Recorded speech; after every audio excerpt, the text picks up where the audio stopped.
Well, it's the week before Halloween, and all these scary movies are coming out in the movie theaters. And one that caught my eye was this new movie, Dracula Untold, which is not getting good reviews. But I went and saw it, and I found parts of it fascinating, especially from a Catholic point of view. What made me interested in the movie is it's based on the historical person, Vlad III, also known as Vlad the Impaler or Vlad Dracula. He was a Romanian prince, he was a Catholic, and he was subsidized by Pope Pius II.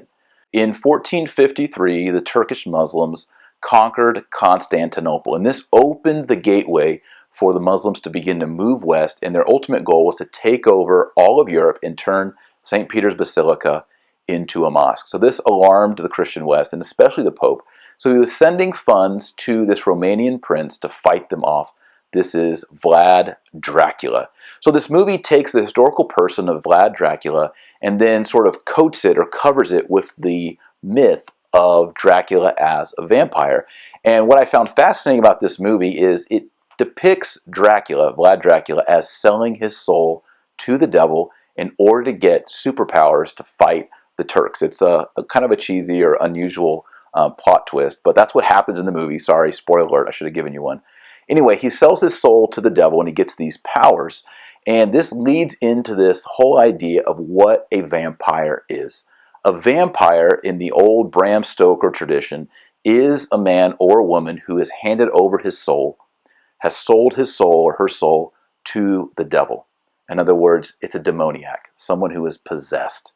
And we see even in the Bram Stoker novel, which is a wonderful novel, I'd recommend you to read it. There's a lot of great Catholic imagery. We see from the very beginning of the book, which by the way starts on April 23rd, the Feast of St. George, the battle between good and the dragon.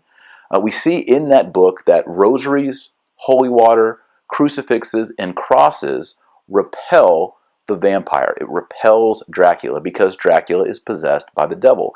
And Protestant influence, as we see in the book, does not repel the devil. It's really these Catholic sacramentals that push the devil away.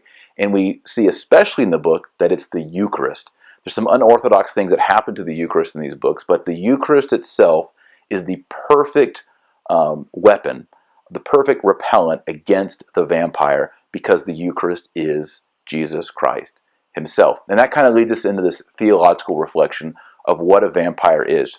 As you remember in John chapter 6, Christ has his great discourse on his body and blood. He says, "Unless you eat my flesh and drink my blood, you will have no life in you." He also says if you eat his flesh and drink his blood, he will raise you up on the last day. So he ties the Eucharist with the resurrection. So Dracula and the classic vampire, as you remember, they go down into a coffin and they rise up. This is a fake resurrection, a mockery of the resurrection. And the way they keep their life going is by eating, well not eating, but biting human flesh and drinking the blood. So they're an anti-sacrament, they're an anti-Eucharist. And this is why the Eucharist itself is the greatest power against the devil. So as we move closer to Halloween, it's a reminder to us that Halloween is really All Hallows Eve. It's the eve of All Saints' Day. Christ and his saints conquer all demons, all evil. Christ, through his sacraments, and in his sacrament, the Eucharist, conquers the devil and all demonic forces. Well, hey, if you enjoyed this video, please join the conversation and leave a comment by going over to taylormarshall.com. And while you're there, you can sign up for a free book on Thomas Aquinas in 50 pages.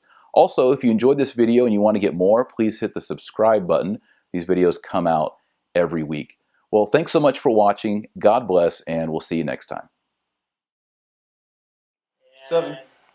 Action. See, I gotta get like loose. Remember Gotta get loose. J-Fub. Okay.